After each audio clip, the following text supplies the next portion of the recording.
This is the core of Vedanta.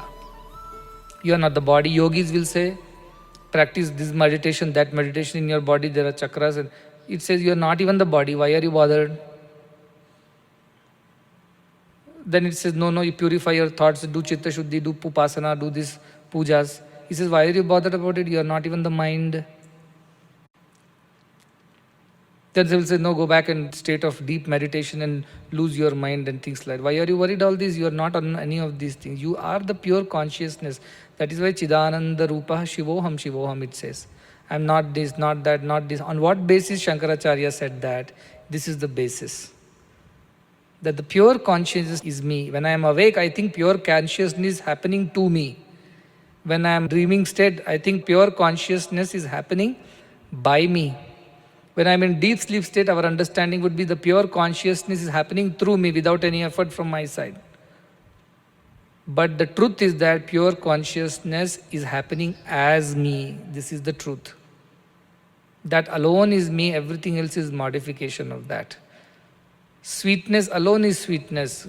Gulab jamun, rasgulla, barfi, kalakan, jalebi, all these are modifications of that sweetness.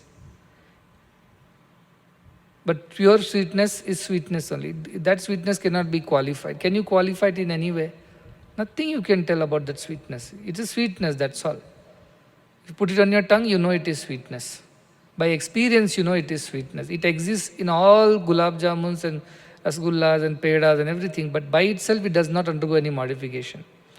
If you remove the sweetness from the gulab jamun's existence is nothing. It's just a piece of maida.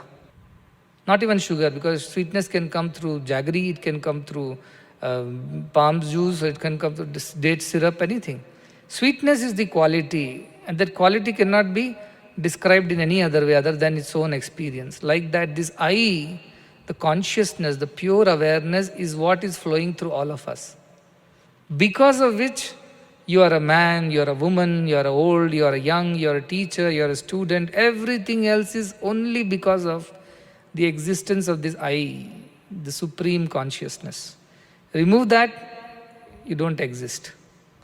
So on death, what happens? The sweetness disappears. That's what happens. The whole world identifies itself with what? I am body. I am the mind, the intelligence, the smart fellow, the dull fellow, the super brainy, the absolute dullard. No. Beyond that, there is a reason why you are a man or a woman or intelligent or dull. That reason is true identity of yours. Everything else is false identity of yours, is the Upanishadic truth. So in that case, now do we feel any better than what we are? Because beyond our beautiful and ugly shapes and sizes, beyond our intelligent and dull minds, beyond our pure and ugly emotions, there we exist as the fourth, which is untouched by all the three. So we are equal, we are same at that level. At other levels, we look different. At that level, we are the same. That is why the whole world is one. It is said, there is only one, all are one. Be alike to everyone. When Jesus says, it's not that we are alike by any other outer features, not even by our thoughts and emotions. We are one because that consciousness, that sweetness, that electricity, which flows through all of us is one. And if you identify with that consciousness and electricity, it won't matter whether you are a gulab jamun or a peda. It won't matter. All these comparisons will stop. So if you identify yourself with that level, all these lower thoughts will go away. You said, no, how do I get rid of the thoughts permanently? Tat purusham khyatehi, tat param purusham khyatehi. By realizing that truth, Guna vitrishnasya, all the things that are there inside you, all the thoughts. Gunas means rajo, tamo, sattva guna that we have talked about. Lazy feelings, active feelings, or pure feelings, all feelings disappear. You alone remain. That is the idea of Vedanta, that is the pure consciousness. So who you are, when I say, you should, for the externally you have to reply, you are a boy studying in such and such class. But deep within, what you should tell yourself? I am that pure consciousness, that's all I am. All these are modifications to that consciousness. In the modified form, I am known as a boy studying in this class. In the unmodified form, we all are same. You are not a girl, I am not a boy, you are not a teacher, I am not a student. We are one and the same. But in the modified consciousness form, we are called boys, girls, and whatever. Etadalambanam shreshtham. Etadalambanam param.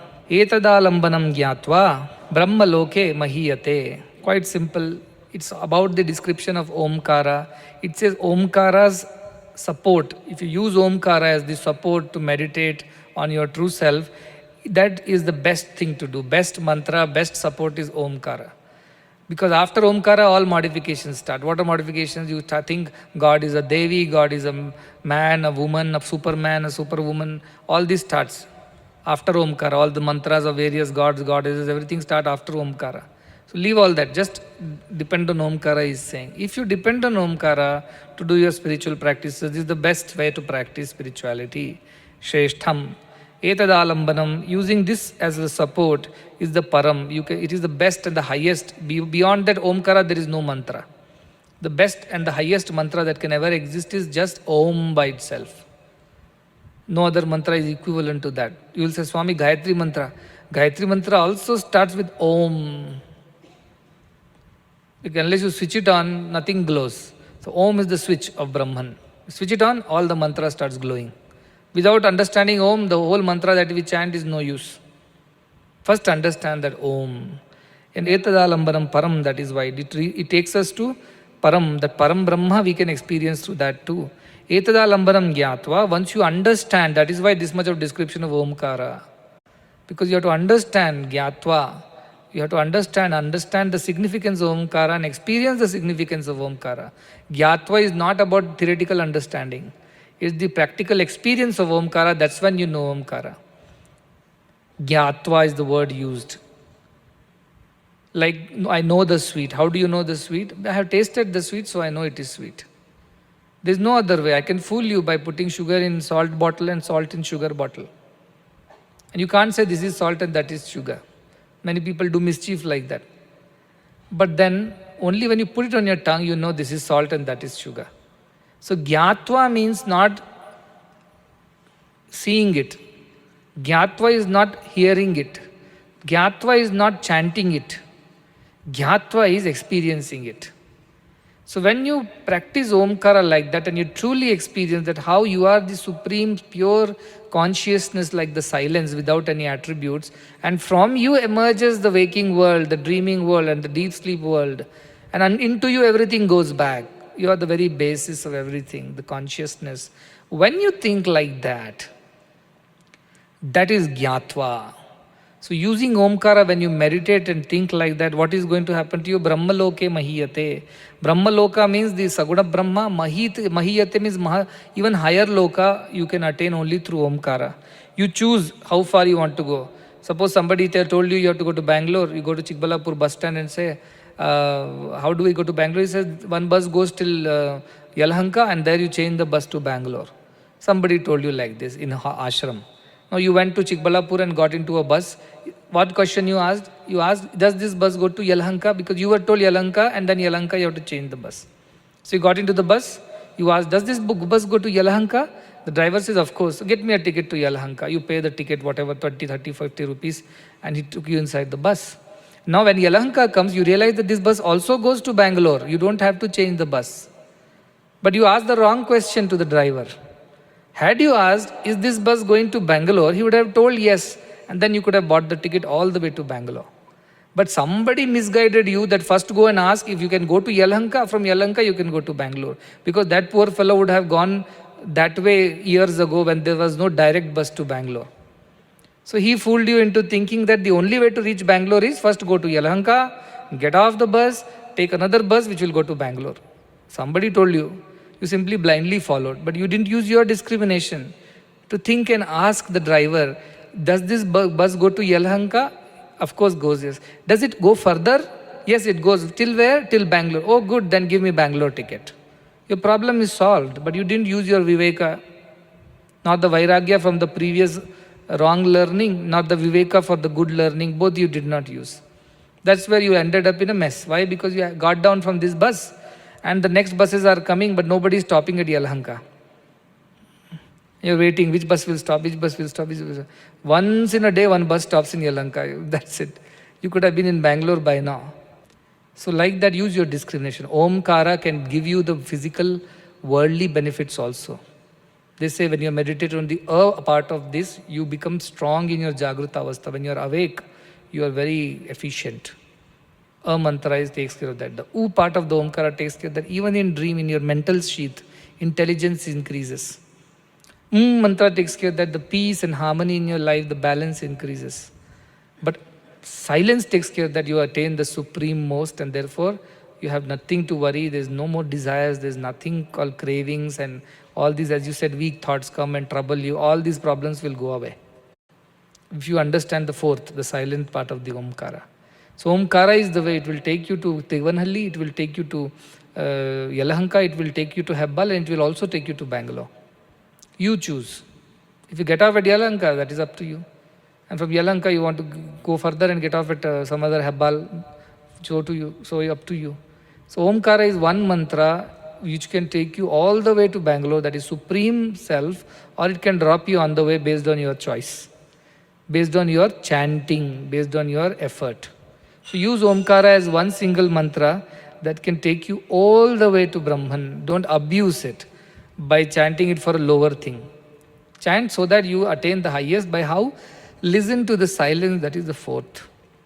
And when you listen to the silence, that is the fourth, slowly this realization will dawn upon you that all the other three are also dependent on the fourth silence only. Because without silence, there is no sound. Sound is modification of silence.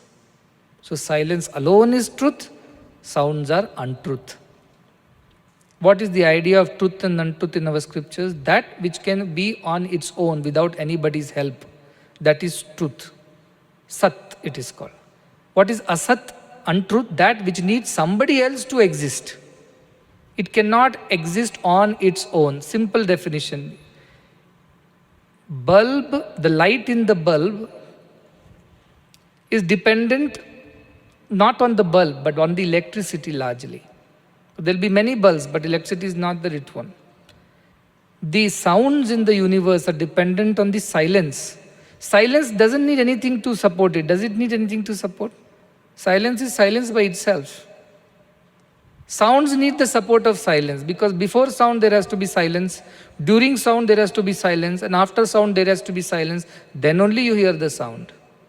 Think deeply about it. Gold does not need any support. Gold is its own support. Bangle needs the support of gold. Chain needs the support of gold. Rings need the support of gold. Gold does not need support of ring, chain and bangles. Even if I remove the bangle, ring and chain, gold will exist. It has not lost anything. Name and form, the Rupa and Nama are lost. That is Jagat. That is why Jagat is Mithya. Shankaracharya says, Brahma Satya, Jagan Mithya. It's Mithya only because it cannot exist on its own. It needs the support of something to exist. That's why it is Mithya. It's a simple definition of truth and untruth.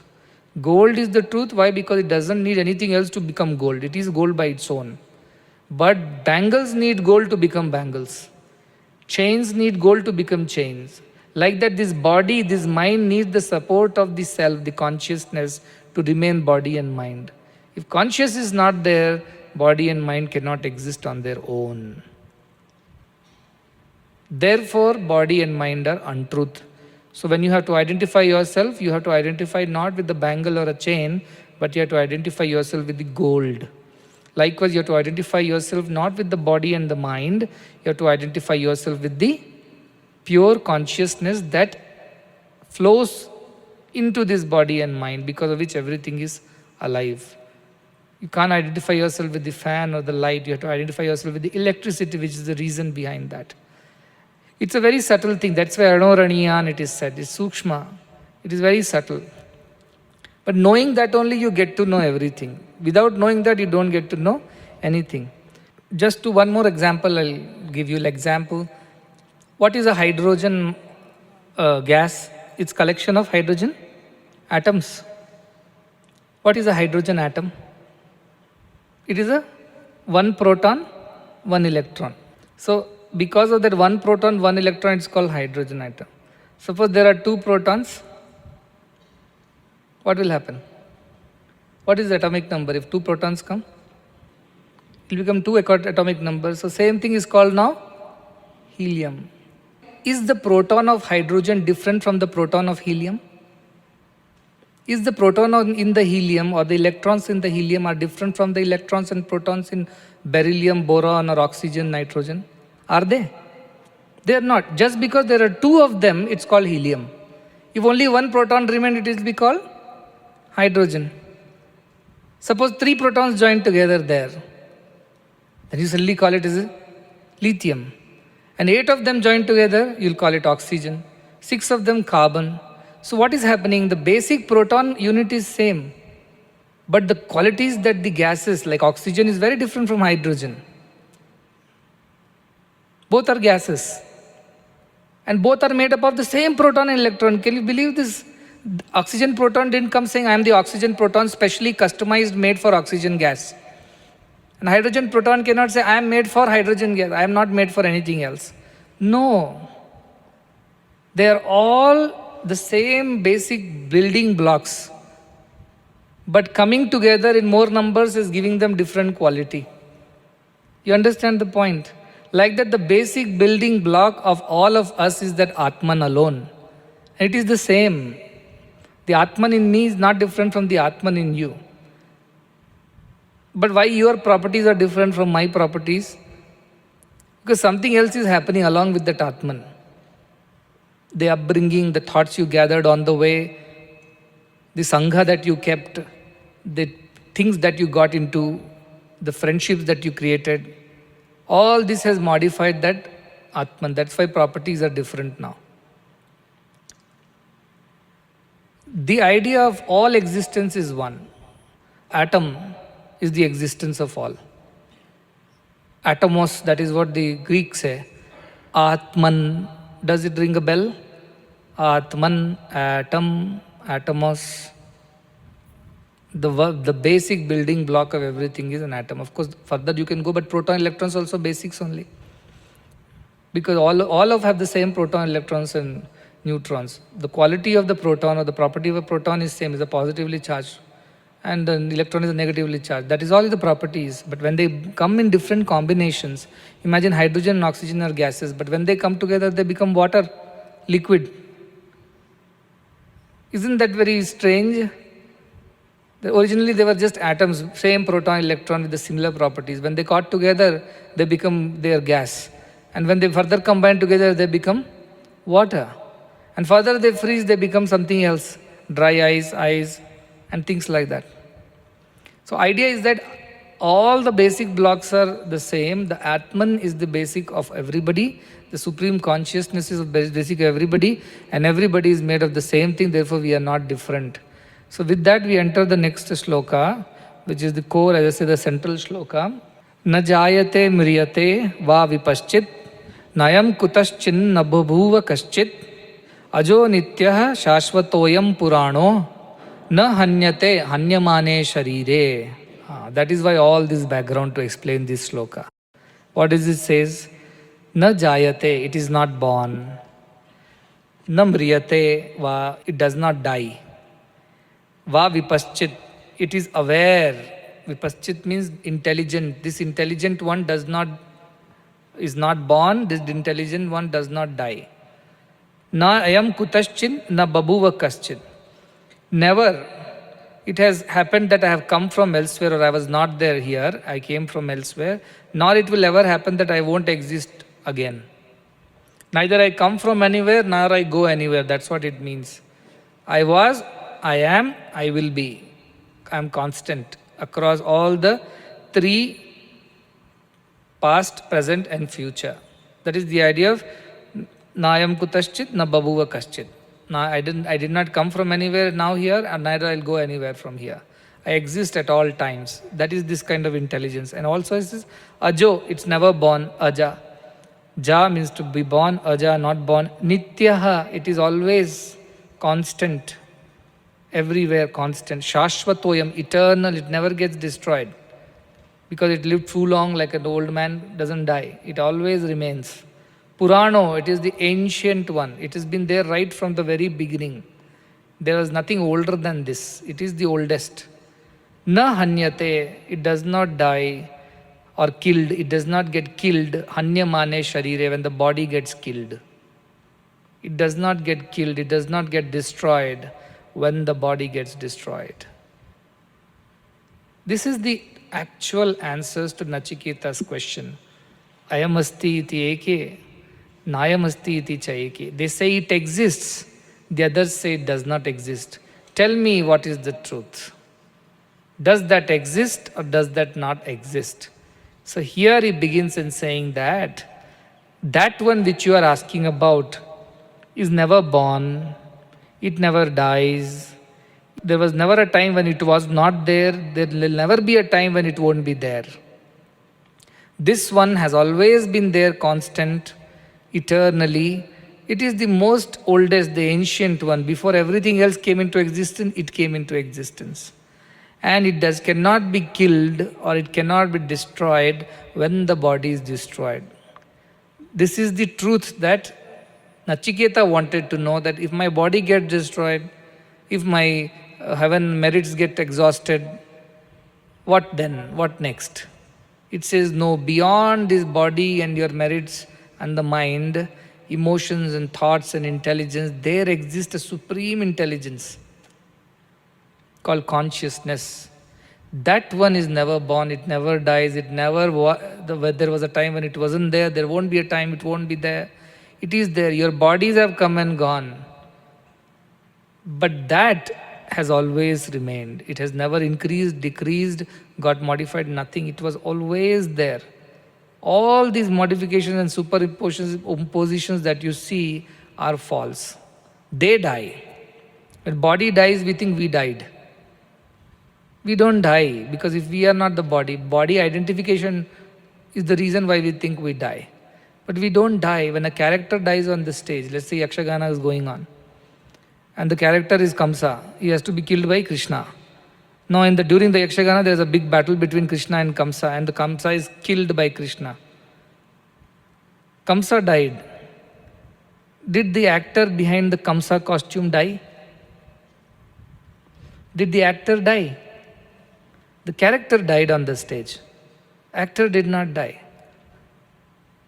Character was born, character did what it needed to do on the role, and character died. The actor behind the character was always there. It's an extrapolation. That in the same way, that which is inside us, the Atman, never born, never dies. The bodies are born, the bodies die. The thoughts are born, the thoughts die. Emotions are born, emotions die. Awareness or knowledge of the world is born, the knowledge of the world dies. What does not die within us is that supreme consciousness, which is what Nachiketa was asking about. Because I don't know, I never experienced that. Does it even exist? Is the question. We experience our body, so we believe it exists. We experience our minds, so we believe it exists. We experience our intelligence. I made a stupid decision, I made a very intelligent decision. We understand it. We experience our emotions. I'm happy right now, I'm sad right now. So we understand that it all is there. But is there something beyond that? Is the question Nachiketa has, and this is the answer he's giving. Yes, there is. You are deserving because you are Shraddhavan, you have done tapas, as he said, the brahmacharya you have practiced, you are only focused on this, you have discarded all the lower things. Otherwise, Nachiketa could have been easily fooled into a heaven and the pleasures on the earth and a long life. But he was so clever. He said, all this I know about dear Yama. That is not waste time tempting me. Okay, then he started, Shreyo, Preyo, you are the right one, you choose correctly, therefore you are... No, Yama, humbly I request you, please, come to the point. Come to the point, whether that I have no patience to wait to know the truth. Tell me the truth. So this is what? The consciousness when you are awake, the consciousness when you are dreaming, the consciousness when you are deep sleeping does not die. The waker dies in the dream state, the dreamer and waker both die in the deep sleep state. But the consciousness that is going through, Krishna says, like Manigada Sutrai, I am like the thread which connects all the manis, that is all the pearls, are held by a thread. That is how Atman exists within all of us. It holds us all together. And it is one thread that passes through every mani, every pearl. They are not different from each other. But outside modifications are there. And to that Krishna says too. He says this, Prithvi, like we experience 5 elements, Prithvi, Apaha, then Vayu, Agni means Nala, Vayu, Dyav, these 5 elements. Plus Buddhi and Mana Buddhi Revacha, this 7, and Ahankaram, 8, the identification with the body. Iti all these 8 of them these are all mine only, but what Bhinna, Prakriti Rashtada, these are my modifications in 8 forms that happen. So who are you? These are all modified. I am in all of them, but I am not just them. What are you? Then he explains, I am the higher than, the para, anyat, other than these. What is that? He says, I am the Atman. And how I am? I am like the thread which flows through the string of pearls. This is the example Krishna gives in Bhagavad Gita. This is the truth. The consciousness permeates everything. It never was born, it never will die. There was never a time when it did not exist. Bodies came and went. Another example, like waves in the ocean. Waves came and went. Ocean did not die. Ocean was always there before the wave was emerged. Ocean was there during the wave was playing on it. And ocean was there even after the wave fell back into it. It never died. It never increased. It never decreased. The other example that I thought children will understand better is that when you see your reflection in a mirror, if the mirror breaks, your reflection breaks. But do you also break?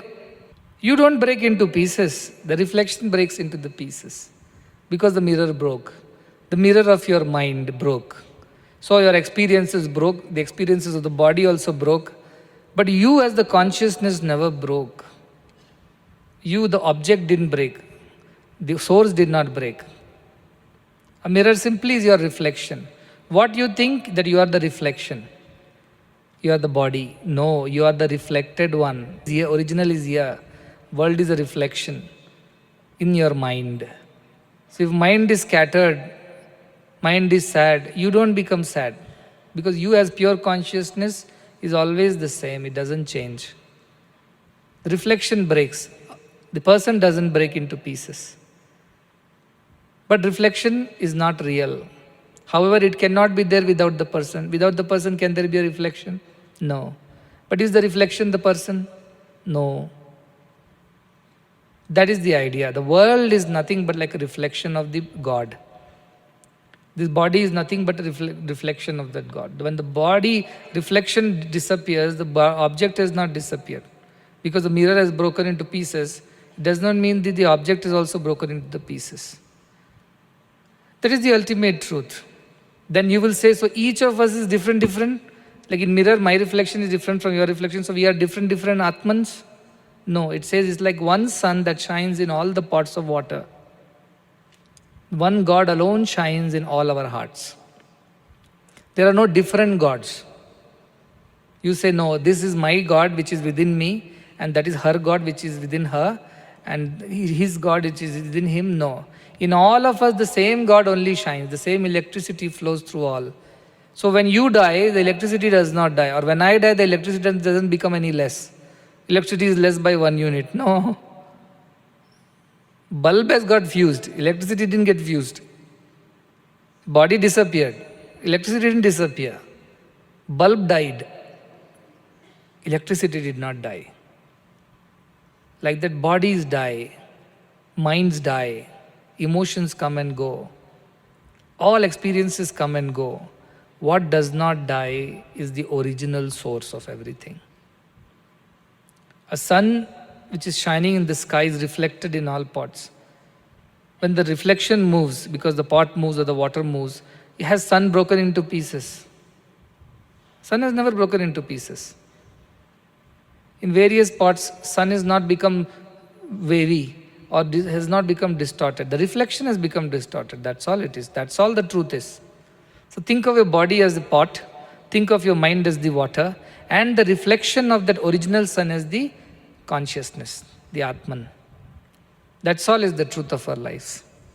We are all reflecting the same sun. Based on the size of our pot, based on the steadiness of our water, the reflection is either clear or unclear. A shaky pot, a water which is unsteady, you can't see. It look like the sun has broken into pieces. But the sun is never broken into pieces. The reflection is broken into pieces. So you will say now, Swami, you are saying all this, but I don't experience this purity, this Atman, this amazing super consciousness. All this I don't experience. All I experience is hunger, sleep, tiredness, irritation, frustration, fear, anxiety, jealousy. That's all I experience, you will tell. That is because your pot is not steady, your water is not steady. You make it all steady, perfect it will become. You will see the reflection of sun. Otherwise all broken reflections. But you will see the reflection when you are totally steady. That is why this idea of practicing brahmacharya to steady your body, not involve it in too many unnecessary things, and shraddha to study your mind, and tapas. Practicing all tapas, brahmacharya and shraddha makes sure that your body and mind are both steady and pure. When they come to that perfect steady state, Atman reveals itself. And once you identify yourself with the Atman, never again you are going to go back and think you are the body. Like the mercury which has become gold, it will never think it is mercury again. The sheep and the lion story.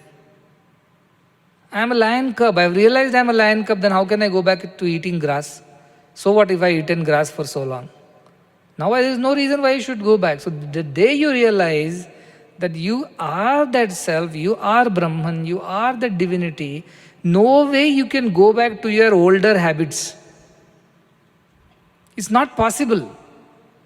If you're still going back to your older habits, means you have not realized it fully. So somebody that a question to be answered, what if these thoughts keep coming back? I feel I have taken care of it, but these are very weak, they weaken me, they come back again. Why they're coming back again? Because you're still not realizing that you are the prince or the princess. And you get back into the old habits of begging. What can be done about it? Realize that you are the princess, believe that you are the princess, and don't get into your old habit. That's all I can say. But till that realization becomes your living experience, you can't stop yourself from begging by force of habit. And that is the idea of Upanishads and Vedanta, to help you identify yourself with who you truly are. Till your identification is there with the body, these negativities, these pain, emotions, desires, expectations, frustrations will not end. Temporarily they can end when you have cut off from everybody and sitting in a Paravidya Shivir. It can end for a month. A month later it will all come back to zero. So that is the reason why you should never allow yourself to go back from here to the lower thing. It is not possible. You should not go back. So this one shloka, if gets into your head, similar shloka exactly, actually ditto, almost ditto is there in chapter 2 of Bhagavad Gita. Kathopanishad was of course composed earlier, Bhagavad Gita must have been composed later. But even from that point of view, the same thought. So Krishna is repeated this same thought. Na jayate mriyate. Here say va pipaschit, he says na jayate mriyate va kadachit. Never. Na bhuta na bhavya. Same idea. So idea is that this truth has been eternal. It was there when Yamaraja spoke, it was there when Krishna spoke in Bhagavad Gita. It is the truth when I am speaking today. Everything else has changed. How they dressed, what they ate, how they spoke, communicated, traveled. Everything else has changed in the last 10,000 years. What has not changed? The truth of your existence has not changed. Several bodies of yours have changed. Several relationships and homes have changed. What has not changed? You as the Supreme Consciousness, the one without the second, the eternal, ever has never changed. If you identify yourself with that, then you will say, why it sounds so simple, why I am not able to identify? Same the princess problem. Begged for too long. Now even if he can command and demand things, he is not feeling like having it that way. He wants to go and steal. He'll steal from his own cupboard. How can you steal from your own cupboard? But he feels, I must steal and hide it somewhere else. What for? Oh, that is yours, this is yours, both are yours. No, no, no, that cupboard is mine, this is something else. No, both are yours. You don't have to steal, you don't have to hide, you don't have to do all these wrong things anymore, because you are the prince, you own everything, everything is yours. That is the idea of Vasudhaiva Kutumbakam. Ayam nijaha paro vetti gadna lagu chetasam udara charitanam tu Vasudhaiva Kutumbakam. For the one who has this kind of a broad-mindedness, which comes out of this experience of the truth, the whole world is one, everybody is one. I don't have to steal from anybody, I don't have to trouble anybody, I don't have to get troubled by anybody.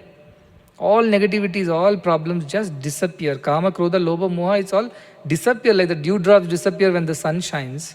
Fog disappears when the sun shines. Darkness disappears when the sun shines. Likewise, all this negativity naturally disappear. It is a simultaneous effect. It's not an effect one after the other. As the sun rises, the darkness disappears. You can't say, first sun has to rise, then darkness will disappear. The rising of the sun is disappearance of the darkness. Both are simultaneously. So, Shnute sarva kaman saha, that is what is said. All the desires are fulfilled at once. Why? Because the sun has started shining. Naturally, everything reveals itself, the darkness disappears. Multiple things happen simultaneously. That is the idea. In the life of a person who has realized this truth, multiple things means everything happens. His studies will happen simultaneously, his works will happen simultaneously, his rest will happen simultaneously, his achievements will happen simultaneously. Everything will happen together for that person. There is no one after the other in sequence. Desires are what? One after the other, isn't it? This desire gets fulfilled, one next stands in the queue, then next and the next. This is one state of realization where once you realize, everything happens to you simultaneously. Hanta che manyate hantum, hataschen manyate hatam, ubhau tau na vijanito, nayam hanti na hanyate. This is also shloka similar to that from second chapter when Krishna is teaching Arjuna, if you kill, you really don't kill anybody, nobody gets killed. Because Atman is never killed, neither it can be killed. So you understand this, and that's why here also he explains the same idea. Hanta chet manyate hantum. If hanta, the killer things that I have killed, and hatash chet manyate hatam. And if the killed things that I have been killed by that person, I have died. Ubhau tauna vijanito. The killer thinking is killing, the killed thinking it is killed. Both of them don't know the truth, it says. Ubhau, both. Tauna vijanito. They both don't know the truth. Nayam hanti nhante. For this one, this intelligence, the cosmic supreme consciousness is neither killers, neither it kills anybody, nor it gets killed. Bodies die. So somebody who got into criminal conspiracy and he killed somebody. He got into the court and the judge said, did you kill this person? He says, Ubhau tauna vijanito. You don't know anything. Now I am hanta na hanyate. Neither I am the killer nor I am the killed. He said, good, the first part you have understood, you are not the killer. Now understand the second part, that you are not the killed. You are given death sentence. This misunderstanding should not happen. Tomorrow you go and harm somebody and say, whom do I harm? No. That intelligence will not allow you to think foolishly like this. It will not allow you to think that you are a beggar anymore or you have to hide or steal things from your own cupboards. It won't allow you. So these both don't exist. Neither you kill nor you are the one who gets killed. Both are false. It means what? The body is false, the mind is false, the emotions is false. What is true is that supreme awareness of your existence. That alone is true. That awareness, when I told you, chant Om and go to the fourth state, don't supply words and forms to your thoughts, mind, and see and observe that awareness. Listen to that silence. That is something that you are. This you are doing with effort. When this becomes an effortless experience, then you become Brahmagyani. With effort, if you are doing, trying and coming back, you are not Brahmagyani. You are a sadhaka. You are not a siddha, you are a sadhaka. When the same state of thinking becomes an effortless, continuous existence for you, experience for you, that is when you become a Brahmagyani. That you completely established in the idea that I am that pure consciousness, awareness, In me, everything happens. I'm not doing anything.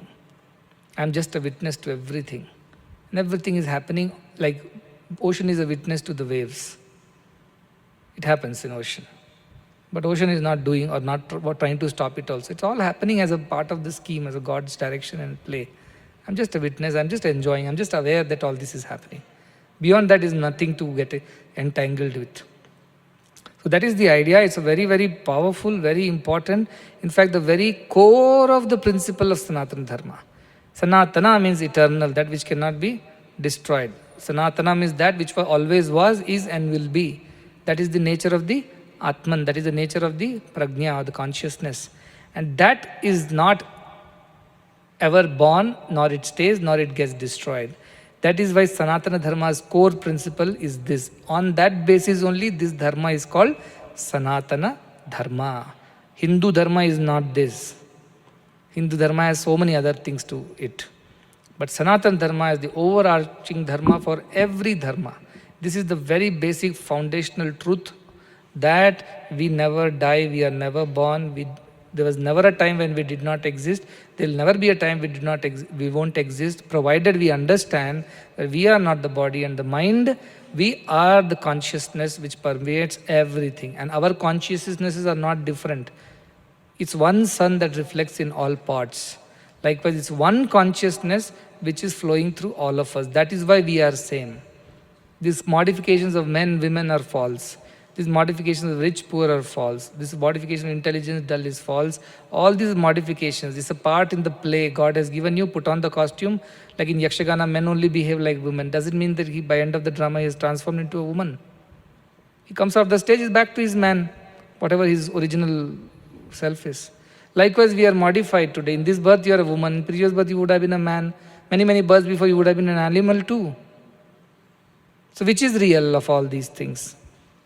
Okay, so I'll stop here today. Tomorrow we'll further study the deeper truths, and here onwards explanations will start, because the main principle has been stated, like the theory has been stated, and now all the rest is going to be flowing explanations of this one particular truth in so many ways. This truth's abbreviated form is Omkara. Within Omkara, this truth has been established. You understood how it is. That's why I say in a brief, if I have to tell you what is Brahman, Omkara is Brahman. How? Because it explains that how all the states are existing in that fourth state. Fourth state alone is truth. Similarly, now this explanation of the body, mind and spirit starts, and the Upanishad picks space and he explains in very beautiful ways how to realize this. Because next question, like you all have, Nachiketa also has. Beautiful, what a beautiful thing you said. Now how do I experience this, you tell me now. I've heard about it, I love it. I'm amazed by this whole thing. Beautiful it is. I would like to be like that, but tell me how. That is your question too, should be your question too. And the rest of the Upanishad is just explaining that how to be in that state. So Kathopanishad is a very logical Upanishad, very beautiful text on Vedanta. We must enjoy this. But whatever you have learned so far, please go and do some more mananam. Think, sit down and try to go through all that. You were a boy, you were a girl when you were small. Now you are a young boy, young girl. Now later you'll become man, woman. And all through, who remained? The boy disappeared when the youth appeared. When the youth disappeared, old age appeared. But who remained all through? Dehi nosmin yatha dehe kaumaram yauvanam jara. That is what Krishna says, that in this body there is somebody who is undergoing the modification, but it is not modified. The boyhood is going into youthhood, youth is going into middle age is going to the old age and finally dying. But who is that which is not undergoing any modification in this? Meditate on this thought. With meditation you will find the answer. Tapo tapyata, it is said. Do tapas. Sit and constantly think. Automatically the meanings will start revealing. So study circles is just one means to discuss and reveal. Beyond that, the Swadhyaya hour in the evenings is your personal hour where you have to sit down and think about it. Okay? You practice well. Even if you get 1% of this, Svalpamapyasya dharmasya trayate mahato bhayat. The biggest of your fears in life, the troubles in life, problems in life will be solved. Even if you understand this truth, little bit. That is the truth. So encouraging it is. Some of them are discouraged, they're saying, all this is looking very depressing suddenly to me. This is too much of no, don't get depressed. Even if you understand little of this, greatest of your life's fears, anxieties, troubles will disappear. That powerful it is. That powerful it is. So practice, put efforts, you will definitely gain it.